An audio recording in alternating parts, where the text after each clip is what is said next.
നമസ്കാരം. Raf talk ഫുട്ബോളിലേക്ക് അവർക്കും സ്വാഗതം. ഞായറാഴ്ചയിലേക്ക് 2 കിരീടങ്ങൾ സെറ്റാക്കി വെച്ചോ. വേൾഡ് കപ്പും ഫൈനലിസിബയും. ഇത് പറയുന്നത് ഐഗർ കസീയസ് ആണ്. വേൾഡ് കപ്പിൻ്റെ ഫൈനൽ മത്സരം ഞായറാഴ്ചയാണ്.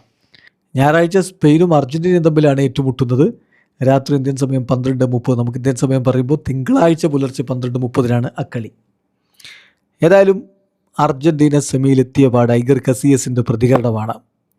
ഞായറാഴ്ചയിലേക്ക് ഈ സൺഡേ ഫൈനലിസിമ കളിക്കാൻ പോകുന്നു, വേൾഡ് കപ്പും കളിക്കാൻ പോകുന്നു.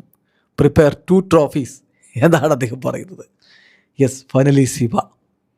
കോപ്പ അമേരിക്ക ജേതാക്കളും യൂറോ കപ്പിലെ ജേതാക്കളും തമ്മിൽ ഏറ്റുമുട്ടേണ്ട മത്സരമാണ്. കഴിഞ്ഞ വേൾഡ് കപ്പിന് മുമ്പ് നടന്നു, നമുക്കറിയാലോ. ഇറ്റലിയെ തോൽപ്പിച്ചുകൊണ്ട് അർജൻറ്റീന അന്ന് ഫൈനലുകളുടെ പോരാട്ടം ഫൈനലിസിമ നേടിയിരുന്നു.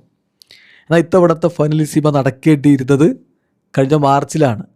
കഴിഞ്ഞ മാർച്ചിൽ അതിനുള്ള ഡേറ്റ് കണ്ടിരുന്നു. ലുസൈൽ സ്റ്റേഡിയത്തിൽ കളി നടത്താൻ തീരുമാനിച്ച എല്ലാമായതാണ്. പക്ഷെ അപ്പോഴാണ് മിഡിൽ ഈസ്റ്റിൽ യുദ്ധം പൊട്ടി പുറപ്പെട്ടതും ഒടുവിൽ ആ കളി ഉപേക്ഷിക്കേണ്ടി വന്നതും. അപ്പോൾ ആ ഒരു കാര്യങ്ങൾ ഓർമ്മപ്പെടുത്തിക്കൊണ്ടാണ് ഐഗർ കസീയസ് പറയുന്നത്, ദിസ് സൺഡേ നമുക്ക് ഫൈനലിസിമയുണ്ട്, വേൾഡ് കപ്പും ഉണ്ട്. അർജൻറ്റീനയും സ്പെയിനും തമ്മിലാണല്ലോ ഫൈനലിസിമ ഏറ്റുമുട്ടേണ്ടിരുന്നത്. അപ്പോൾ അതുകൊണ്ടാണ് അങ്ങനെ പറയുന്നത്. അതുകൊണ്ട് 2 ട്രോഫീസ് റെഡിയാക്കി വെച്ചു, വേൾഡ് കപ്പും ഫൈനലിസിമയും എന്നാണ് ഇപ്പോൾ കസീയസ് പറയുന്നത്, മുൻ സ്പാനിഷ് ഇതിഹാസം.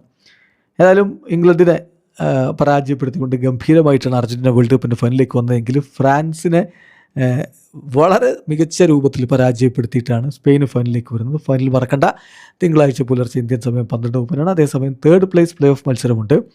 അത് ശനിയാഴ്ചയാണ് കളി. ഇന്ത്യൻ സമയം പറയുമ്പോൾ ഞായറാഴ്ച പുലർച്ചെ 2:30 ഫ്രാൻസും ഇംഗ്ലണ്ടും തമ്മിൽ ഏറ്റുമുട്ടുന്നു. അപ്പോൾ ഇനി 2 കളികളെ വേൾഡ് കപ്പിൽ ബാക്കിയുള്ളൂ. വീഡിയോ അവസാനിക്കുന്നത് ഫുട്ബോൾ ലോകത്തെ കൂടുതൽ വിശേഷങ്ങളുമായി റാഫ് ടോക്സ് എടുത്താം.